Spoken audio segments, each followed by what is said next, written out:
Shalom semua, jumpa lagi dengan saya Pendeta Febrian Eka Sandi Nugroho. Kira-kira Bapak Ibu semua tahu tidak dengan lagu ini? Dalam suka dukaku kan tetap tersenyum, diolok dihinaku kan tetap tersenyum, karena ku tahu Tuhanku Yesus sertaku. Apapun terjadi, ku kan tetap tersenyum. Jika masih ingat, mari kita ulik bersama dalam tema kita, tetap tersenyum. Kita satu dalam doa. Saat ini Tuhan, kami ingin belajar. Kami ingin tersenyum. Kiranya dalam sapaan gembala ini, bukan hanya kami mendengar, bukan hanya kami membaca, tetapi Roh Tuhan sendiri yang tuntun kami untuk kami dapat menghidupinya. Terima kasih Tuhan. Amin. 1 Tesalonika 5 ayat 16-18 berbunyi demikian. Bersukacitalah senantiasa, tetaplah berdoa, mengucap syukurlah dalam segala hal, sebab itulah yang dikehendaki Allah di dalam Kristus Yesus bagi kamu. Pertamax naik, IHSG turun. Harga bahan-bahan sembako terasa mencekik. Lalu kita mulai teriak, ada apa dengan zaman ini? Kenapa harus terjadi di saat ini? Mana belum pulih-pulih amat dari masa pandemi? Kalau bicara soal tetap tersenyum, kok rasanya senyumnya kecut. Mungkin itu juga yang dialami dan dirasakan oleh jemaat Tesalonika.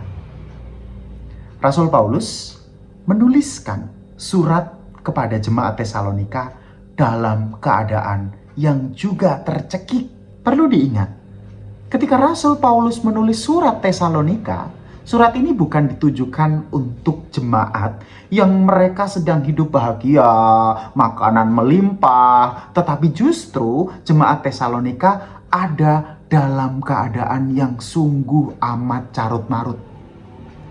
Sebagai orang Kristen mula-mula yang mereka memilih hidup percaya dengan Tuhan di tengah kondisi kaisar dan konteks yang pada waktu itu masih menyembah dewa-dewi Romawi, mereka merasakan bagaimana tekanan sosial, pengucilan ekonomi, hingga penganiayaan fisik dari lingkungan sekitar mereka.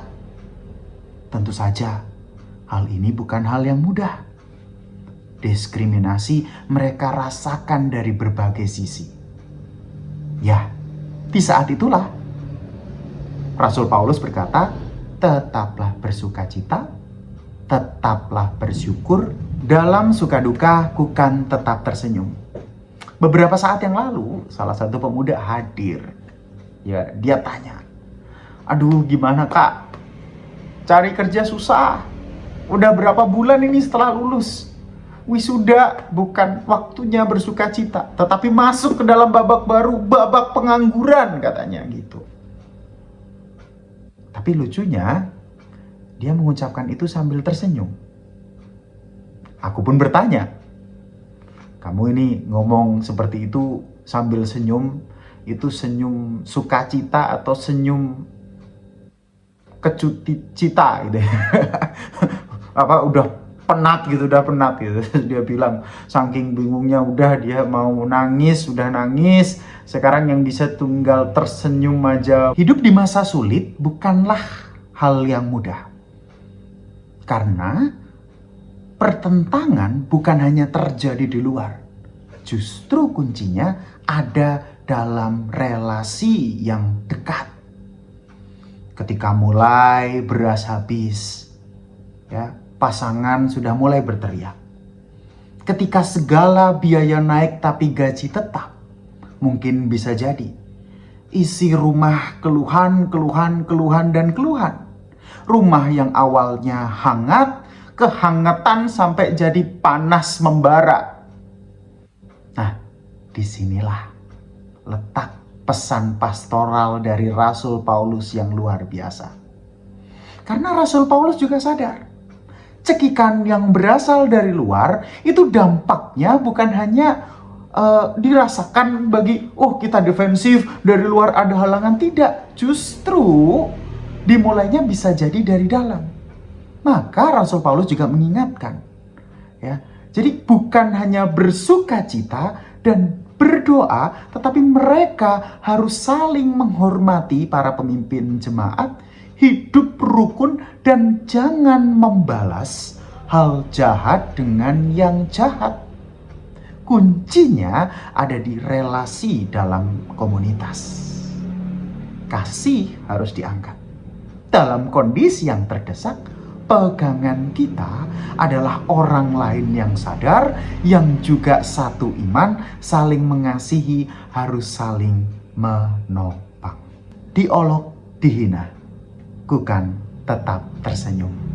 Sebuah ungkapan dari frasa lagu sekolah minggu ini bukan hanya sebuah kiasan seperti proklamasi. Enggak. Itu adalah kejujuran bagaimana realita kehidupan. Ya, realita kehidupan ini kehidupan yang keras. Ya, kita berjumpa dengan berbagai orang, kita berjumpa dengan berbagai kondisi. Di jalan kita bisa diolok. Ya, di lingkungan kerja kita bisa dihina. Karena ku tahu Tuhan Yesus sertaku. Sebuah ungkapan bahwa dalam perjalanan hidup kita, ya, kita nggak sendirian. Ada Tuhan yang hadir untuk kita. Ada komunitas yang dibangun dari iman dalam Tuhan Yesus yang ada di sekitar kita. Maka dari itu, jangan sampai gangguan ini membuat kita sendiri terseok-seok. Karena apapun yang terjadi, Tuhan Yesus sertaku. Sehingga Rasul Paulus menutup surat ini dengan sebuah kata-kata dan pesan. Tetaplah berdoa, mengucap syukurlah dalam segala hal. Mudah untuk dibaca, mudah untuk diucapkan. Tetapi perlu komitmen untuk melakukannya.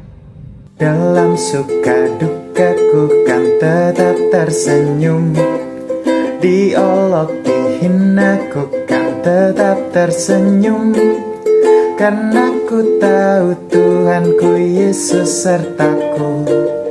Apapun terjadi, ku kan tetap tersenyum. Mari kita satu hati di dalam doa. Puji syukur Tuhan, kami belajar bahwa kami harus tetap bahagia di tengah setiap kondisi yang saat ini kami alami. Kami yakin dan percaya bahwa Tuhan selalu ada buat kami, kala suka maupun duka. Terima kasih Tuhan. Inilah doa kami. Amin.